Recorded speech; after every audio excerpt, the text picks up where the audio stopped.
intro into sponsorship, into subscribe, like, comment, and then intro the guests. And 5, 4.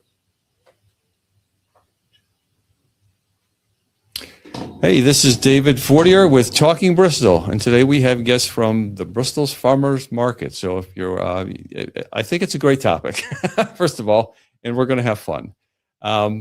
Before that, I just want to remind people that if you like what we're doing, and remember to follow us on Facebook and Instagram. You can like us there. That's always helpful. You can also sign up for our email newsletter for our website. And of course, if you are invested in Bristol and you want to see Bristol having our own local quality journalism, then please consider a donation. That said, today we have another not-for-profit, a new not-for-profit, although it's not entirely new this year.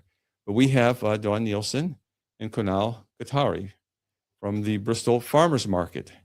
And welcome. Thank you. Nice to be here. It's great to have you here. It's awesome.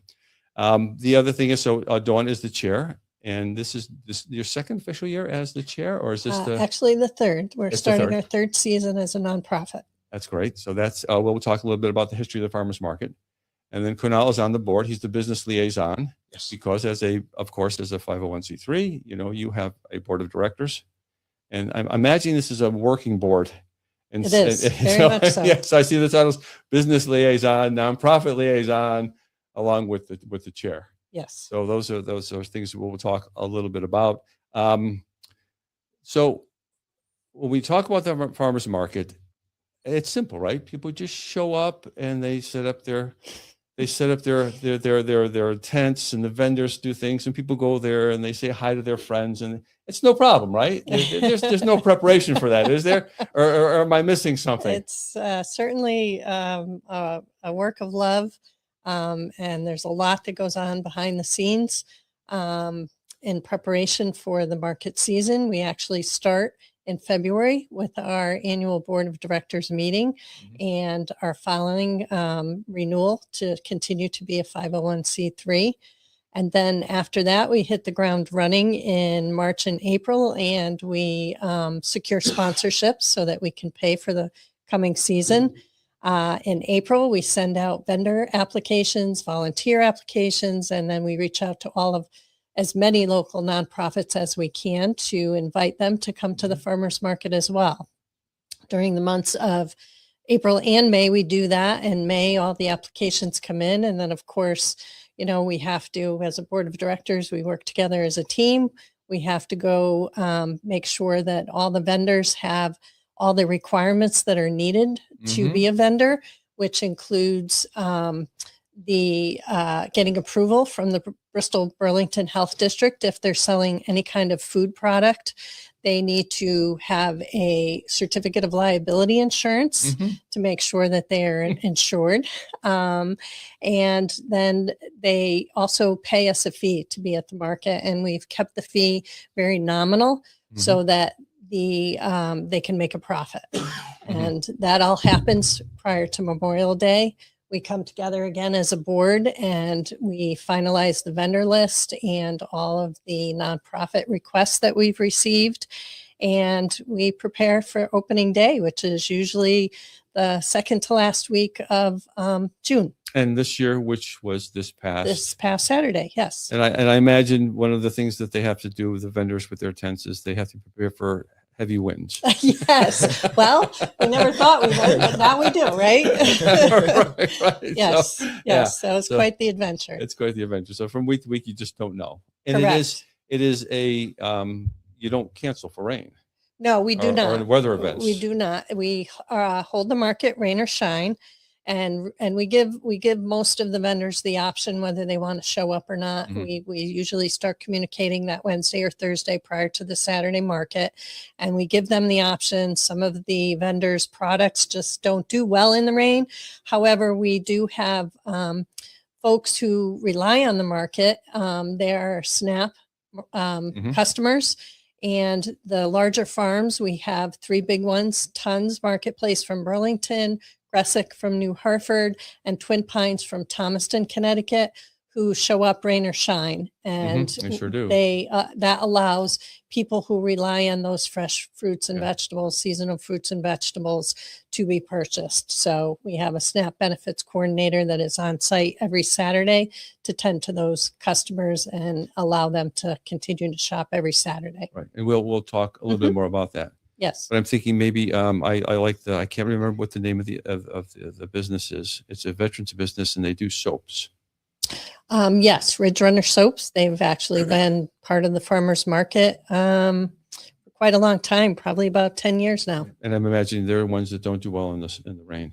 Correct. Probably not. Yes. Yes. And they are lovely soaps. Soaps would not They're do lovely. well The goat's in milk, the rain. the goat's Yes. milk soaps Yes, are very just true. are wonderful. Very true. Yes, that's it. So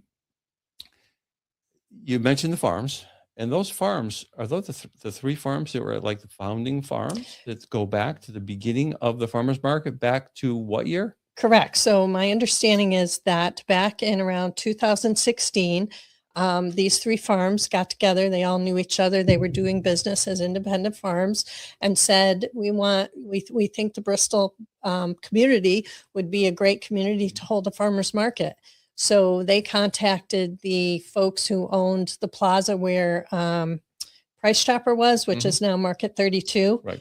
And the owners of that plaza allowed them to hold a very small market in that parking lot. And they just organized it themselves, and the community came. And yeah, it was off and running after that. And that was, what year was that? I believe that was around 2016 or so. 2016. Yeah.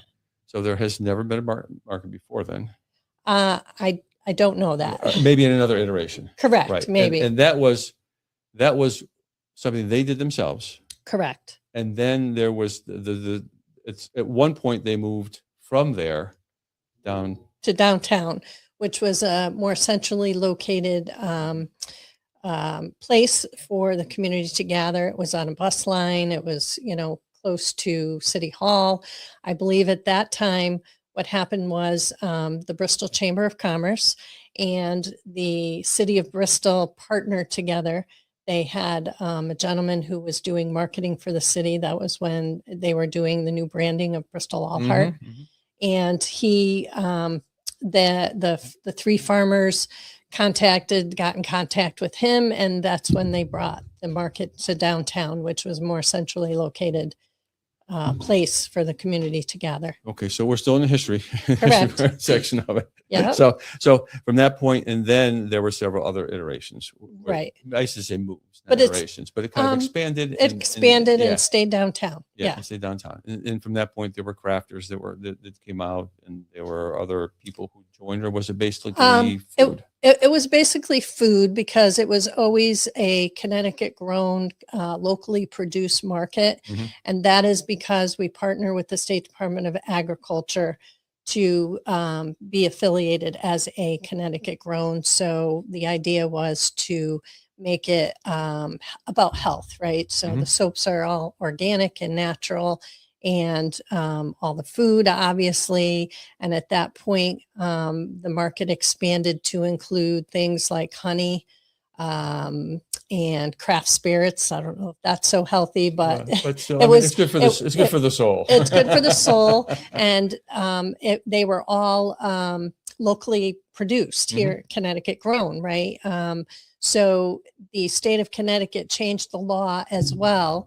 I'm not sure when, but during that time that we added these brewers and distillers to the market, that they were considered manufacturers, right? And they changed the law where they were able to sell their product at a farmer's market.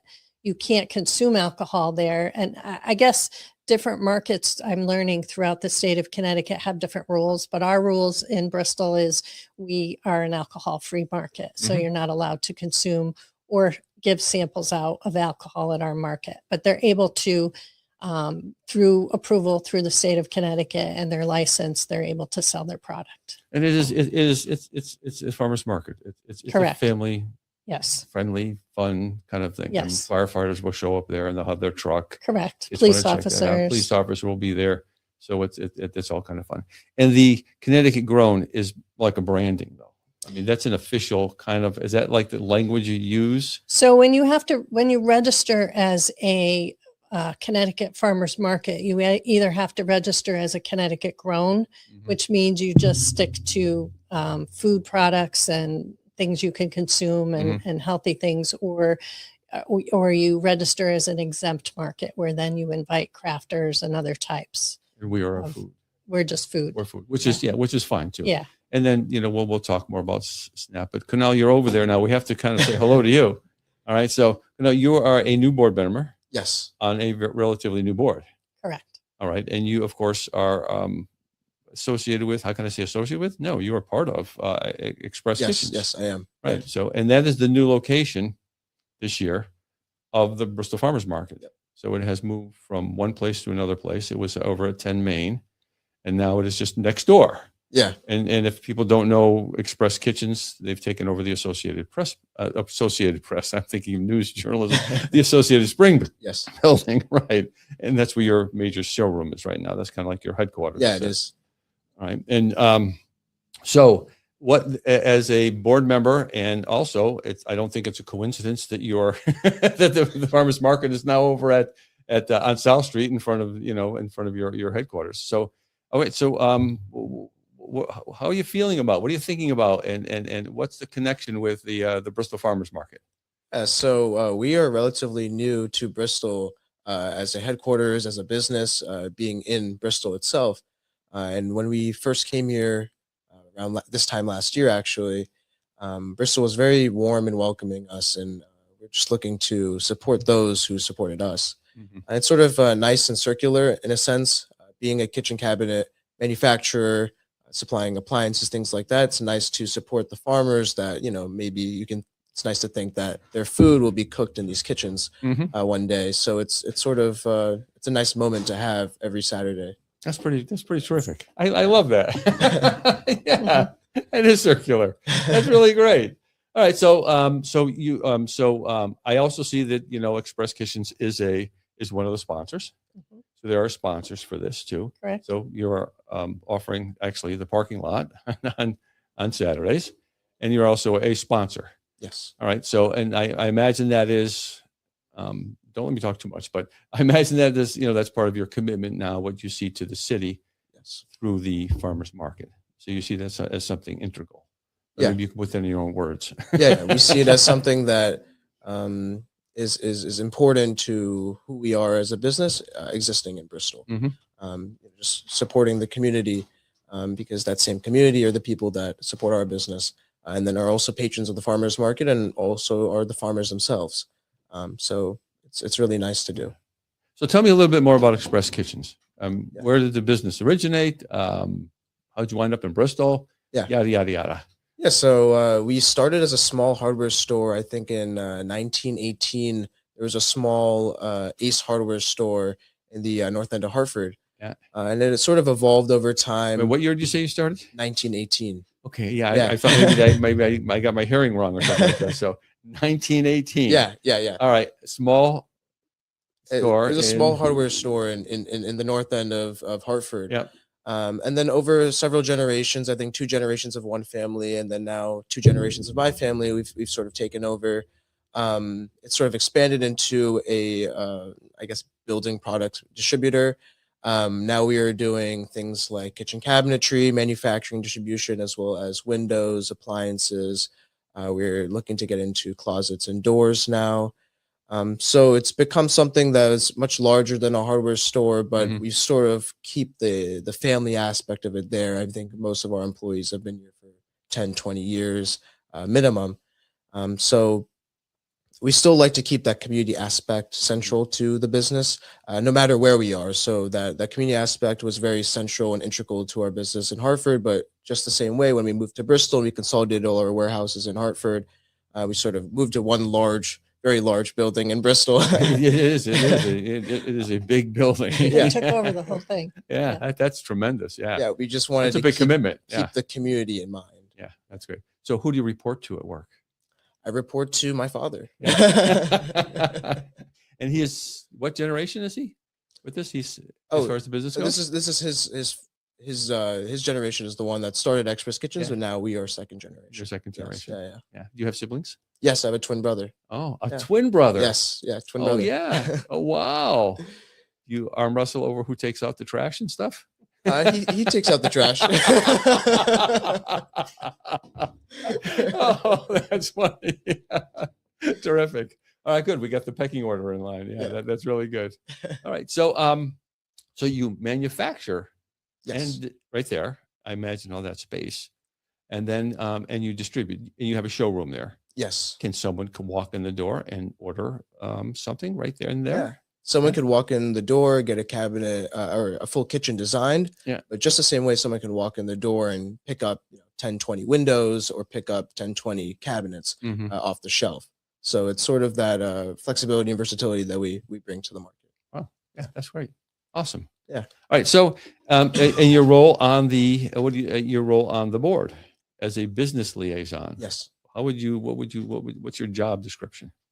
Oh, I'm not so sure that there's an exact job description. Yeah, I imagine yet. there wouldn't be. But I would say it's pretty central to just the operations of the market. Mhm. Just making sure that things are set up, things the storage pod arrives in the right spot, or the concrete barriers are set up. Sort of the things that are behind the scenes that people don't see, but are proved to be really important to the market's Mhm. everyday operations. Yeah, And- the logistics of Yeah. the location. And these are basically. volunteers. Yeah, we're all volunteers. Nobody gets paid. And I see on the website. Yes, I know. I see it. And I see on the website that you're always looking for volunteers. Yes, yes. And So even though the season has started, it's not yes. like people have missed the opportunity. There's still Correct. plenty of opportunities. correct. And we actually had some folks, some community members come down to the market on Saturday and introduce themselves, some young people, which is great to see. We Mhm. like to have young people get involved Absolutely. in community functions and nonprofits. They came down to the market on Saturday and they introduced themselves and we signed them up. So people can go to our website and there is a page on our website. You could click on volunteer and there's a form you can fill out or read about that. And there's a way to get in touch with us through our website. Right. And that's how we communicated. Yes. I Correct. actually emailed you through the website. Yes. And that's how, and you did answer. So here we Yes, are now. We answer every email, meaning me, myself, and I. I answer everyone. that It's very comes through. official though. Bristol Yes. Farmers Market. Yes. Yeah, right. Exactly. That's great. Yep. And so that is Bristol farmersmarket.com. Right. Got that. Okay. BristolFarmersMarket.com, not .org. Nope. Yeah. Yeah. Yeah. Okay. Just curious.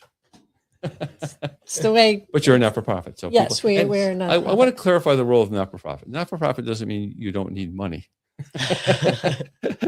You still have a budget. Correct. The, and the Yes. funds are used and they go back into correct. the operations. So the reason for creating a nonprofit for the Bristol Farmers Market is to make it sustainable for a very long time Mhm. and so that it can continue to be an entity here in the Bristol community. As a nonprofit, we are allowed to secure sponsorships. We are allowed to write grants and receive grants. Thomaston Savings Bank Foundation was very generous in awarding us a grant to help double the SNAP benefits, which I know we'll get into. Mhm. And all the sponsors are local businesses in the Bristol community that are helping us to pay for the expenses. It costs money to run a farmer's So market. give us an idea about the budget so people have an idea. What are some of the costs? So some of the costs are the entertainment that we bring to the market. We have musical We didn't entertainment. mention that. That's right. That's Yep, the other we have- family-friendly part. We have Yes. free musical entertainment every week, and we've been doing that for several years. Mm-hmm. And now we have a budget for it. We have a revenue stream, and Which we is can great. we can because pay now for people it. can count on that when they come down there. So it's an Exactly. event. And I know one of Max, who is Kunal's dad's vision, is to bring extra family entertainment to the market. And so now we're lining up things like a clown, a petting zoo, unique different kinds of food trucks, right? So Mhm. that people could come and shop and then maybe buy some lunch and hang around. So those things need to be funded. All the supplies that you see that we have, our tent and tables, we have to pay the farmers for the doubling SNAP benefits. So we need a revenue stream for that. So grants and sponsorships help to pay for all of that. So SNAP, Yes. all right, Supplemental Nutrition Assistance Program, Correct. right? And it's an income-based program Yes. Yes. to help people, I guess in this particular instance, eat healthy foods. Yes. Purchase And healthy. there's nothing healthier than your farm products. Yes. And our farmers are terrific. I mean, They are. I have to say, they make stuff. They grow stuff. They grow stuff. And most yeah. of the stuff is picked that morning. Mhm. It's fresh. It's off- fresh. Yeah. off- And there's nothing like from the farm. really fresh Mhm. food. But I have to say that over at Twin Pines, Twin Pines? Yes. Yes, I keep thinking of the movie show Twin Peaks, but that's kind of the curveball to Twin Pines. But and they also have their pickles, Yes. their jarred Which pickles, are and very- their blazers, which Yes. which are our favorite. And I can just remember the demonstration there. They bring out the cheddar. Now, what's the brand name for the cheddar? What's the cheddar? It's a Cabot. Cabot. And they do their cheddar, and it's for sale. I think maybe they purchase that themselves, but it's another health product. And they will take out a pickle, a slice from one of these pickles, and they will, just to tease you, just to tantalize you, they will give you a pickle with a piece of cheese. And I never matched the two before, but I have since then become a big fan. So I always have pickles in my refrigerator along with some cheddar cheese. And so it goes back to that instance there at the farmer's market. But yes, everything is fresh and seasonal, and it's nothing like the crispness of fresh food. Yeah, it's great stuff. Yes. So SNAP this is a program. Yes. And you say people can purchase if they qualify. Yes. And there's some kind of a identification for that. There's some kind of they have a Yes. SNAP card. Or they have So the federal government, we had to get approved through the federal government, which we did several years ago, actually. And you become an authorized farmers market, SNAP eligible market. We're listed on the state's website so people can find us. But the other thing that we did 3 years ago when we formed our nonprofit, and the reason why we wrote grants and collected money from sponsorships was so that we could double the SNAP benefits. Mhm. And we do that up to $40 each particular visit. particular visit. So people come to this welcome tent and they have their EBT cards, which are issued by the state of Connecticut, federal government, I believe. And every month it's reloaded depending on their eligibility, their income. They get so many dollars a month to spend on that card. Okay. They come to the welcome tent. We have a SNAP coordinator. Her name is Patricia this year. She's wonderful. And you swipe your card. She has an iPad. You press your PIN and you tell her how much you want to spend at the market that day. If you tell her you want to spend $20, we will match that and give you another $20 to spend. And that's just happens. That just happens. just- And that's on our dime. So the $20 will come out of our revenue stream. The other $20 we get reimbursed from the state of Connecticut for, but we have to pay the farmers the full, we pay Right. the farmers the full $40. Yeah. When do you pay them? Right away, or do you have to do a? We generally try to pay them on a biweekly basis. So every 2 weeks. So they know they'll that their get- income is. Yes, is- correct. is guaranteed. So it also in allowing us to receive grants as a nonprofit, and when we double the SNAP benefits, it increases their revenue stream, right? It increases their sales, so they're able to make more money. Yeah. Which is helpful all around. All around, yeah. Yeah. That makes that little phrase, "money makes the world go round." Yeah, Right. I think that applies Yes. to yes, farming too. Yes, definitely. Yeah. So it's a pretty painless routine that you can Correct. establish for them. Yes.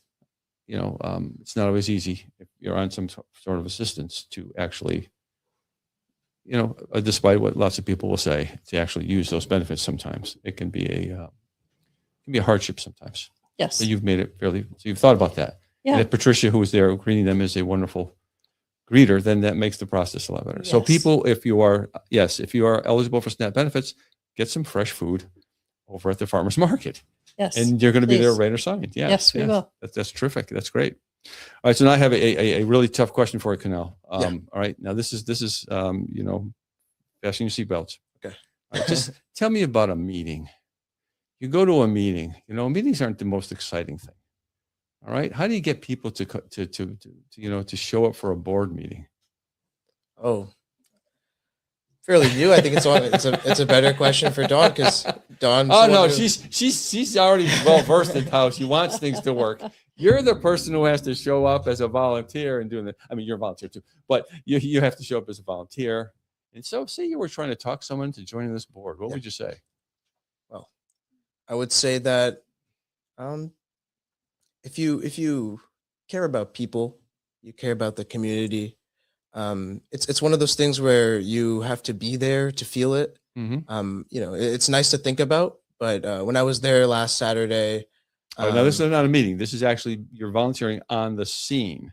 Yes. Okay. So I just want I was talking about like meetings can No, the boring thing, but you're saying why you belong is because when you go there to the farmers market itself, it's something you have to experience. Yes, and I would say like same way with the meeting is if you want to be involved, I think the best way is to experience the magic of the market yourself. Go there, rummage through some baked goods, some fresh produce, and I think that's persuasive enough. I think that will get any person involved, want to get involved. I think it's truly something that's great, and just seeing the children playing and seeing even public officials, firefighters, policemen come and enjoy the market. It's really beautiful, bringing together all aspects of the Bristol community. Mm-hmm. Those who are patrons, those who are serving the patrons. It's really terrific. Great. So, do you have a favorite? Let's see. I don't want to say favorite farm because you don't want to put one ahead of the other. Favorite product that you like that you maybe this past the opening day you maybe tried yourself. Yeah, I think my mother and I picked up some French bread this past weekend, I believe. It was just really nice. It was a long loaf of bread. Yeah. There we go. I do love bread, but lately I have to kind of like pull back a little bit. But yeah, just saying French bread makes me salivate. Just hearing the words French bread. Yes, that's great. Do you remember what bakery that was, or what? No, I do not remember. Yeah. But I guess that's the thing too. You go there, and they all the vendors set up basically in the same spot every time. So you can kind of walk through and you can go through, and it's nice to have a name to go with that, but you really don't need a name. You're thinking of the French bread. Right, I got to go back to the one with the French bread. Right. The way I go back to the one with the soap. Right. So we have a good variety of vendors, and we have some new ones that we have added this year.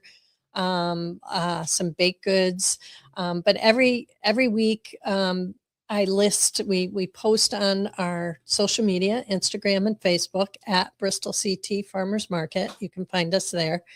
A list of who will be attending the market, all the vendors who will be attending the market, including our guest nonprofits. In addition, there's a link to our website on the vendor page with a map of who will be there and where they'll be, so that if you're just interested in getting a loaf of French bread, you could go right to that vendor, or if you want to shop the other vendors, then you can walk around. But each vendor is numbered, and they can see who's going to be there every week, so they can go shop, because we have some vendors that aren't there every week. They rotate, but then we have our big core of vendors that are there every week. If you follow them too.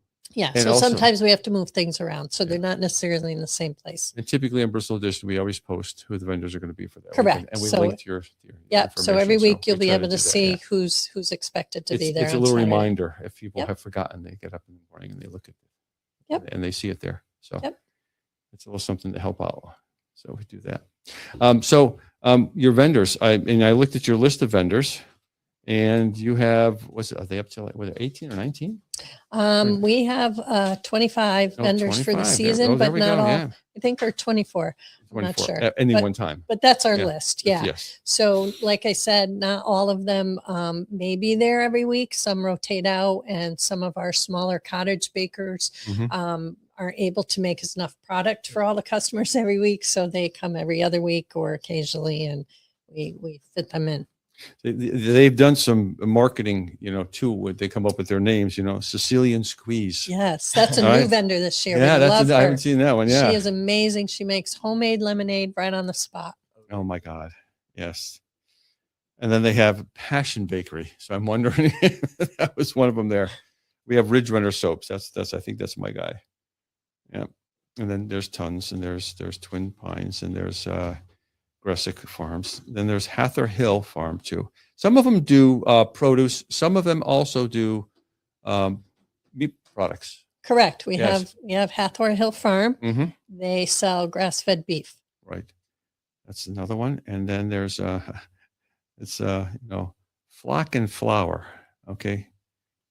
Tell me That is a about- cottage baker. She has not been at the market yet. Her first Okay. appearance. She's brand new. I looked. Yeah. She will be at the market this Saturday. Okay. All right. And then we have La Familia Tedesco. I mean, if you like your chocolate goods and your baked goods, that they do a terrific job. Let's see. Is there any other one you got a favorite? Lollipops Kiss LLC. Yes, KISS does not stand for what you think it is. It's something about baking naturally. So that is a sourdough bread vendor. Oh my goodness. I had an episode where I did try doing my own sourdough bread. I got to a point where I actually could do a decent loaf, but I just never made it over the top as far as the quality goes. Yeah. So It's nothing like having somebody else make it though, my right? God. No, it's, yeah. Come to the farmer's it market. is, yeah. And that's why. Yeah, That's why you need to come to the farmer's All market. right. So Wilson and Wild Fern and Flora. Yes, another new vendor this year. We decided to for a couple of years now, customers have been asking for fresh cut flowers. So that is a farm who grows seasonal flowers, and they bring it to the market already put into vases. You can buy them in vases or bunches and put them in your own vase. So they had a very successful first Saturday last week, they said. So, That's terrific. And what's wonderful too is there's nothing like fresh flowers. yes. I really think they do. That's it. It's so simple and Yep. beautiful. Yeah. Very simple product, but it adds a lot of happiness, right? It really does. to It's people's joy. lives. It really Yes, does. Yeah. right? So there's also Forest Found Bakery. Yes. All right. That's a new one there. And then there's okay. I can see a couple of distilleries or breweries there. Core Beverage Group. Mhm. And what's the other one we have on here? We have Litchfield Distillery. Litchfield Distillery. And then View Brewing, which is from Southington. This is their second year with us. All right. That's great. Well, if people are interested, they can always go to the website. Matter of fact, if they go there, they can find out a little bit more about what's happening. Each one, there's a link to each of those I vendors. can see those links there. That's great. They must love that too. So that's really a service. That really is a service. Yes. Yes. That's great. So as far as the sponsorships, if someone wanted to sponsor something, is that something that they could do right now, or do you have to do that before the season starts? If they want marketing recognition, it's generally best to do it before the season starts. We usually like to have that done before June 1st, but we're not going to turn anybody down. So We'll give you recognition on our website and through our social media if you would like to give to us. Yeah. And again, you can go to our website. There's a whole page on sponsorships, and you can see the and there's different levels. There's correct different for tiers that you marketing can work. deliverables and that. So kind if of someone thing. is a sponsor, what kind of marketing is involved? Correct. So what would be some of your marketing? That you did get a. So the higher levels, your name is on our welcome banner, which is attached to the welcome tent every week. So everybody will be able to see your company name there. We give you social media recognition. You're listed as a sponsor on our website with a link to your business. yeah, so there's all different levels, Yep. and I feel like we've developed the levels so that it can accommodate everybody's pocketbook, right? So anybody can be a sponsor, all the way from $100 to $2,500. You can be a sponsor. That's great. Yeah. And it's easy, I guess, for the sponsors just to provide a logo. Yes. And that's what it takes. Yes. That's great. So we are, let's see, we have a few more minutes, but so why is it you do this?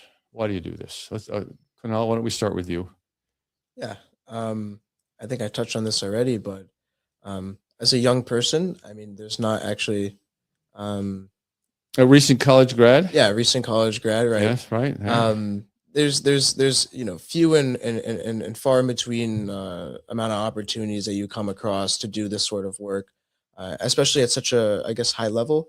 Doing it in close proximity with Dawn and the rest of the board members, to really pull off something that's kind of large scale and can have such a large impact on a community is I think why I do it personally, and I think that's why a lot of other young volunteers or participants may want to as well.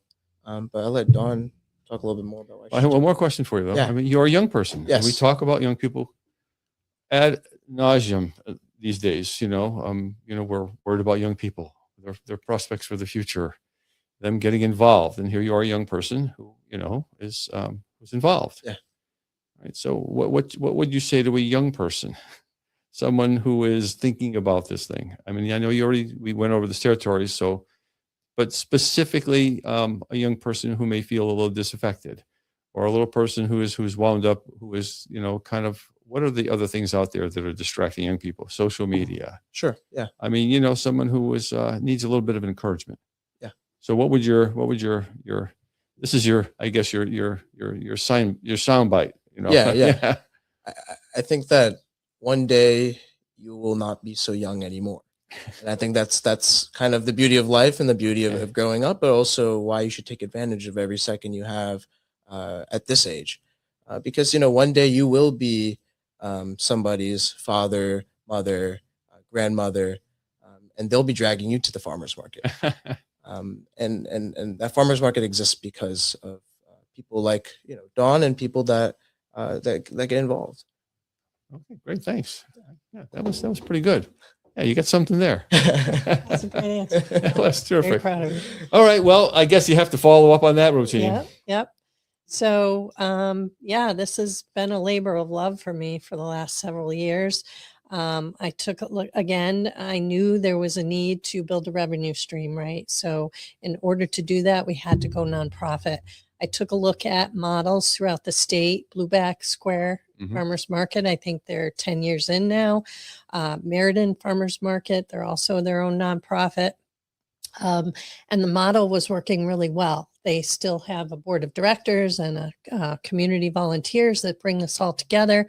But as a nonprofit, it allowed them to build a revenue stream, which then was put back into the farmers market, which makes it a sustainable thing for the community. And there is a huge need here.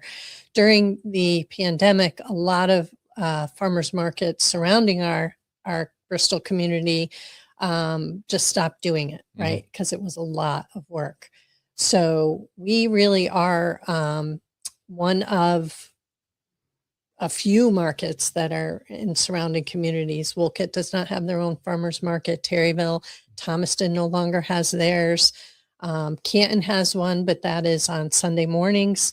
So there's a huge need here for this, and I knew that, and it's a labor of love, but it's also a huge team effort when we come together on Saturday and we see the crowds come out and we see that the vendors are doing a great business and they're all happy. It makes it all worth it. Awesome. That's terrific. That's great. And and the thing is, to be sustainable too, is it's a legacy project. Correct. This is something where people will move in and out of leadership positions. Yes. But it does need leadership, and you're providing that leadership. And so correct. Thank you. That Another was reason awesome. Yes. why it's a nonprofit, because you have a board which will eventually turn over, and new people, young people like Kunal will take over and keep it going for Excellent. many years to come. Okay. Well, did you have any last words before we wrap up? come support the farmers market, and thank you for tuning in, and I hope to see you there. Yeah, and I Okay. just want to thank the community for coming out on Saturday and supporting us Yeah. on the first day. I hope that you continue to come every week. Excellent. That's wonderful. And thank you both for what you do. Thank you. You're welcome. I really appreciate you having coming on the show. This is great. And as things pick up, maybe we will follow up with another That show would- to see yeah. how things are going Sure. during the year. Sure, Because that would be we didn't even great. get to the fact that in November you're going to be having a Yes. special event, and that you have some other special things, that are included this year. I guess you can read about a little bit on the website, Yes. or Facebook. So again, it's David Fortier with Talking Bristol. I'm here with Dawn Nielsen, and Kunal. It is Sorry. Kothari. Yes. And thank you so much for tuning in. Remember, if you like what we're doing, to follow us on our Facebook and Instagram. I guess there's Facebook and Instagrams. I guess that's what it is. But if you're on the if you go over to our website, you can always subscribe to our newsletter. And again, we appreciate it if you have the wherewithal and you would like to support us. You can also donate. So thank you very much, and we'll see you next week on Talking Bristol.